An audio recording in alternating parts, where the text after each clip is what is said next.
ఒంటరినైన నన్ను విడువక యేసయ్యా, తన కౌగిట చేర్చుకుని ఓదార్చెను యేసయ్యా.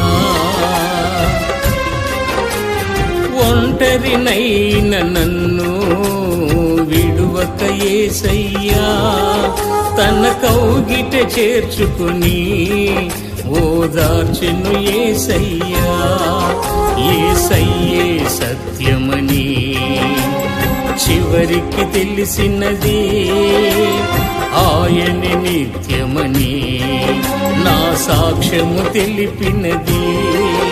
యేసయ్యే సత్యమని చివరికి తెలిసినది, ఆయనే నిత్యమని నా సాక్ష్యము తెలిపినది.